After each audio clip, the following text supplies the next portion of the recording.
Estudió arquitectura, ingeniería, se dedicó al teatro y se consagra en el cine. No obstante, Sergei Eisenstein también fue un gran artista gráfico. De eso nos platica esta noche en nuestro lunes de reporteros, Víctor Gaspar.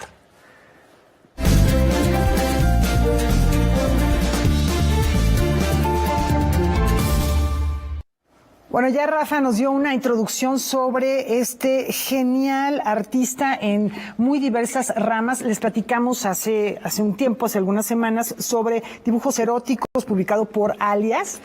Vamos a ver algunas imágenes que tenemos también ahí por parte de nuestro equipo de producción.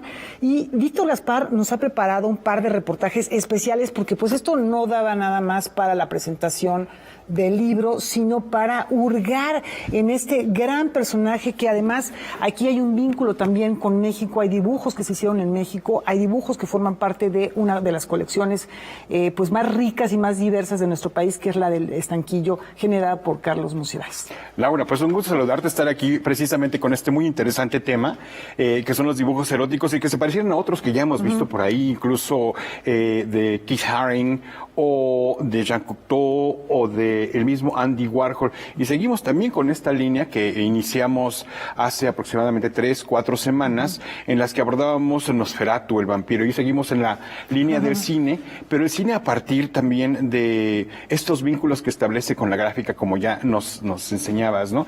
Una gráfica interesante. Vamos a conocer estos dibujos porque, no obstante su factura sencilla, automática, realmente logran sintetizar un arte bastante profundo que después tiene el cine de Sergei Eisenstein. ¿Cómo comprender la fuerza vital y erótica de un creador universal frente a la represión y posterior liberación? ¿Dónde y de qué manera Sergei Eisenstein encuentra la capacidad para sintetizar la sexualidad con las pulsiones humanas y las posibilidades del arte plasmadas en el dibujo y el cine? Por primera vez se publica en español, bajo el título Dibujos eróticos, un centenar y medio de imágenes procedentes principalmente de la colección del Museo L'Ermitage, algunas de la colección del Museo del Estanquillo y otras de colecciones francesas. Hay una personalidad, en este caso Eisenstein, que se ocupa de una especie de dibujo de trazo automático que está muy relacionado también con la escritura que propusieron los surrealistas, que propuso Breton, y que tiene que ver básicamente con la sexualidad. En realidad las imágenes, en su mayor parte, me parece que provienen de México, aunque hay imágenes dibujos que se hicieron en Francia, que hizo en sus viajes, pero sobre todo en México, donde llega en 1930. Creo que me gusta mucho la idea de que es un pansexual, ¿no? Como una sexualidad abierta y curiosa, graciosa hacia toda la sexualidad universal, más como en este espacio íntimo, delirante. Y entonces ahí hay unas asociaciones de pronto con un mundo mítico, mitológico, como hay en México, en la mitología azteca. Bien se puede suponer que la exuberancia que Eisenstein encuentra en México, en ocasión del rodaje de Que Viva México, donde la sexualidad, la religiosidad y la muerte conviven de manera orgánica, fue determinante. Estaba hospedado en el hotel de Avenida Reforma, justo frente a la Glorieta Colón.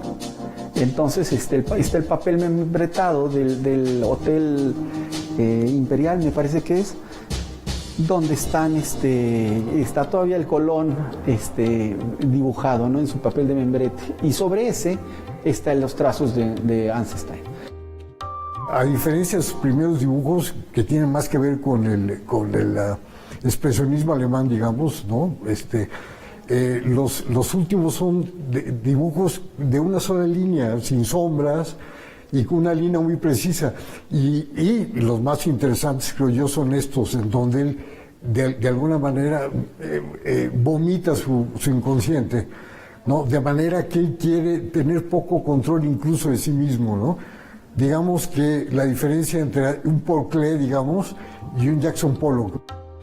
Ese entorno es lo que lo lleva a ejecutar trazos de manera febril, sin importar el soporte o la factura de estos dibujos, y siendo toda su vida un buen dibujante, Eisenstein se centra en un automatismo, en casi un trance. Eisenstein sí tiene una enorme conciencia del significado de esos dibujos, pero no los ubica dentro del contexto del arte, digamos, saldado por las academias o el arte saldado por los museos y las galerías. Él sabe perfectamente que eso está fuera.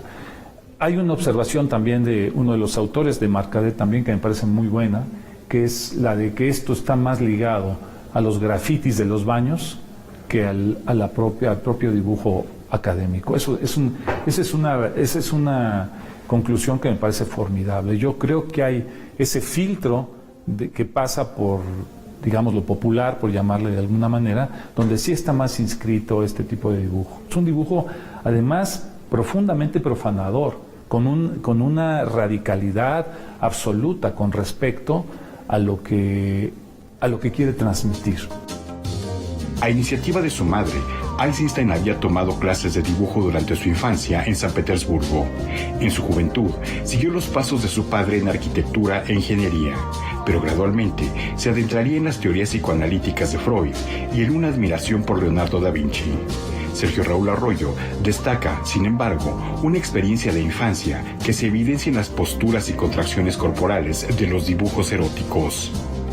Hay un elemento también que es central, que es la plasticidad. Como todos sabemos, la tradición del circo en Rusia es muy profunda. Él a los 11 años por primera vez va a un circo, lo lleva una nana campesina y se impresiona muchísimo, sobre todo con los payasos acróbatas. Esa plasticidad de la acrobacia es una plasticidad que va a conservar en su imaginación toda su vida. Él se vuelve un aficionado consuetudinario al circo, y es un elemento que creo que va a ser central en todo. Y los dibujos, yo podría decir, en alguna manera constituyen lo que sería un circo sexual, la plasticidad de la sexualidad, lo multifacético de esa sexualidad. Pese a que a primera vista el trazo de estos dibujos podría acercarse a la gráfica de Pablo Picasso, por ejemplo en la Suite Bollard, o a dibujos creados posteriormente por Andy Warhol o Jean Cocteau, imbuidos por una carga homoerótica, los de Eisenstein, señala Sergio Raúl Arroyo, alcanzan una dimensión más universal al sintetizar elementos sexuales, pero también religiosos. No se trata de un tema, como muchos han querido ver, estrictamente homosexual, sino una sexualidad múltiple que opera en todos sentidos y sin ningún límite, ¿no? Es una forma de la libertad que aborda Eisenstein. Me parece que en México lo que se da es la posibilidad de que él pueda hacer y deshacer estos dibujos con una enorme libertad. Creo que ese sería el factor, pero él ya en su concepción del arte, en su visión del mundo y en su visión específicamente de la sexualidad, ya esto lo tiene muy avanzado. Su cine no es ajeno a todo esto, ¿no? Lo hace, como dije yo hace un momento, metafóricamente. Bueno, pues ahí vemos cómo efectivamente esto del dibujo automático que nos contabas, Víctor, se basa en una técnica bien desarrollada y en un estudio. No puedes hacer dibujos automáticos de este nivel o de esta calidad, porque lo tienen, de esta plasticidad, si no tuvieras las herramientas, ¿no? Es un artista de verdad muy, muy notable. Ojalá le puedan echar un ojo más a este libro de dibujos eróticos. Hemos estado viendo imágenes, pero hay mucho, mucho que investigar, que reflexionar sobre ello. Desde luego, y también pues recordar este automatismo muy a la Bretón. Ajá. Lo podemos ver en el trazo, es un trazo totalmente directo, totalmente seguro. De Pareciera una ser que sola línea, digamos, ya tiene ¿no? la imagen, por eso decía en la nota, parece que entra en un trance y traza, ¿no? Y la austeridad también de los elementos que, bueno, pues son simples. Mira, como por ejemplo, ahí tenemos justo a esos quería hacer alusión, un bicolor. Ajá. Que te encuentras en cualquier papelería. Claro. Y que trazas, ¿no? Y que además por ahí hay otras imágenes que, pues, él no esperaba dibujar en un escritorio. Además, de pronto tomaba una pieza de papel, trazaba ahí, pareciera ser que eso florece desde su inconsciente. En estas imágenes que nos muestras podemos ver el logotipo, creo, ahí está, de uno de los hoteles en donde se hospedó en México. Sí. Y que, bueno, da cuenta de esta inmediatez con la que dibujaba. Pero fíjate que, curiosamente, fue aquí en México donde encuentra Sergei Eisenstein esta posibilidad de libertad de su propio erotismo, incluso de su homosexualidad. Peter Greenaway ya ha abordado esto en una película hace unos años. Y es importante ver cómo, a su vez, esta libertad para la sexualidad, para mostrar estos impulsos eróticos, la fue codificando algunos años antes.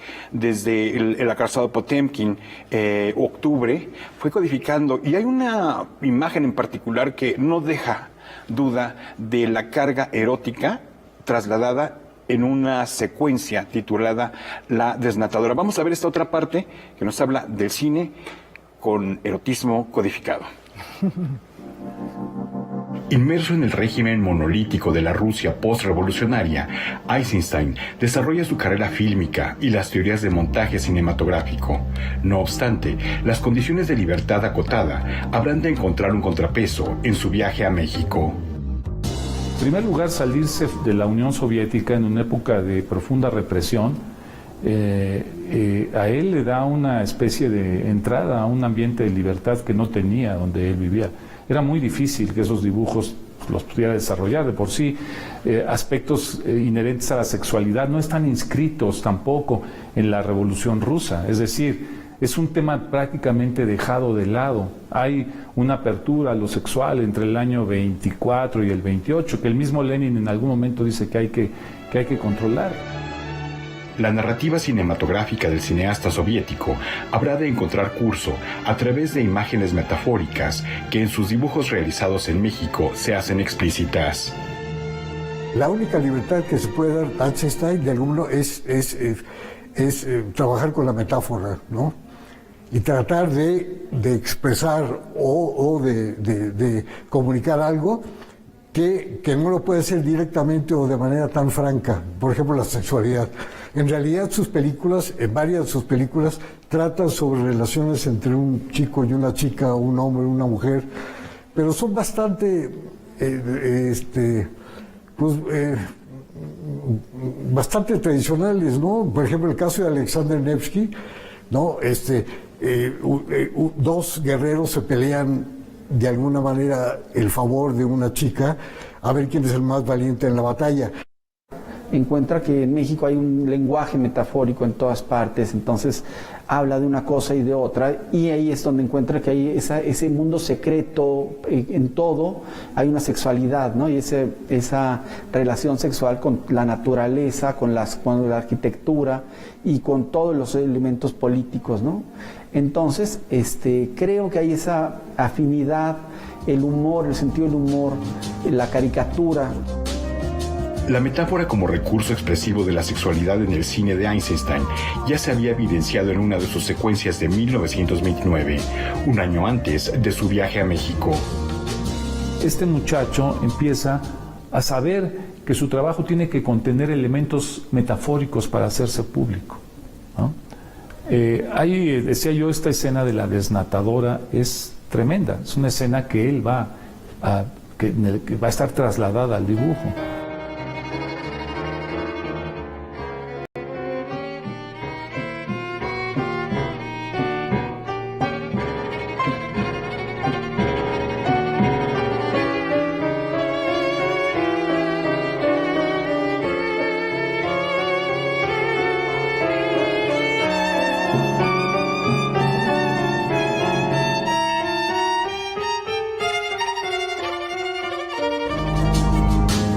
Con obvias alusiones fálicas, la desnatadora es una de esas metáforas. Hay otras secuencias menos evidentes, como la de los leones en el acorazado Potemkin, y a la cual se le ha interpretado como alusión a la revuelta popular, pero que el mismo Eisenstein se encarga de aclarar. La escena de los leones en la escalinata de Odessa, Palacio de Invierno, no me acuerdo, en el acorazado Potemkin, que es estos leones que están primero sedentes, casi dormidos, después al acecho, y terminan rugiendo, ¿no? Él habla incluso después en sus Memorias Inmorales de las connotaciones fálicas que tiene ese león, ¿no? Un león que de estar dormido pasa prácticamente a la erección. Las metáforas se suman a la concepción del cine y teoría del montaje de Eisenstein para ampliar la expresividad. En una película como Octubre, que trata sobre la Revolución Rusa, de repente usa montajes de máscaras mexicanas o máscaras chinas o orientales o de kabuki, para lograr un efecto que aparentemente no tiene nada que ver con el tema de la película, que es la revolución rusa, ¿no? Pero él fue muy audaz y desde un principio utilizó estos elementos, ¿no? El hecho de utilizar escenas subliminales que den un efecto, al juntarlas con otras que aparentemente no tienen nada que ver, crear un tercer efecto. La imaginación de Eisenstein se mueve en varios sentidos. Se mueve en el sentido teatral, se mueve en el cine, se mueve en el dibujo. Entonces, él conoce perfectamente los límites de cada uno de los ámbitos donde trabaja.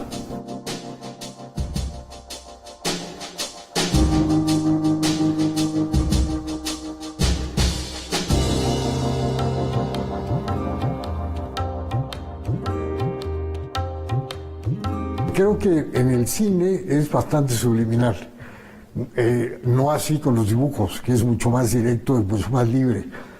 Bueno, y lo entiendo perfectamente, y vivió una sociedad muy represiva en ese sentido, y entonces digamos que estos dibujos es su vida secreta, es su vida de su inconsciente, digamos. Yo estoy convencido de que no todos, pero muchos de los dibujos, y a lo mejor los más interesantes, él los dibujaba tratando de liberar su inconsciente y tratar de entenderlos después de que los dibujaba.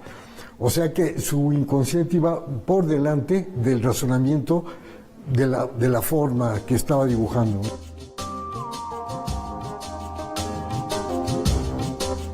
El arte como catarsis, como catalizadora, queda manifiesta en esas entrevistas que nos presenta Víctor Gaspar, cómo Eisenstein fue un maestro del montaje cinematográfico, pero no nos los podríamos explicar hoy sin México. Laura, Víctor. Efectivamente, ahí encontramos muchas claves para entender el cine de Eisenstein y bueno, estas escenas de las que nos hablaban nuestros entrevistados también pueden funcionar en un momento dado, Víctor, quizá como pensando en el surrealismo y todo esto como Cadáver Exquisito, que cada quien las interpreta en su mente y construye también una narración a partir del tan famoso montaje de Eisenstein, ¿no? La invención del montaje de alguna manera abre la posibilidad de soñar de manera industrial, de manera mecánica, y abordar este tema también ha sido en ocasión del 40 aniversario del incendio de la Cineteca Nacional, justo aquí en este complejo de los estudios Churubusco, hace 40 años, hace unos días conmemorábamos pues ese lamentable hecho, y lo traigo a colación porque ahí también se perdieron obras de Eisenstein en ese lamentable incendio, que pues mejor ocasión para recordarlo, celebrarlo y sobre todo entenderlo, porque tendemos a creer que con esta toda extensa innovación en torno al cine y la espectacularidad no hay ideas profundas, y aquí hay un tratamiento de la sexualidad que está vinculada con otros movimientos artísticos, que se vuelve una fuerza, que es luz, que es cine y que está presente. Bueno, y que todavía tiene mucho que dar, Rafa. Así es, y con eso nos despedimos. La invitación queda hecha para mañana en el horario de costumbre, Noticias 22. Gracias, Víctor. Laura, nos vemos mañana. Muchas gracias.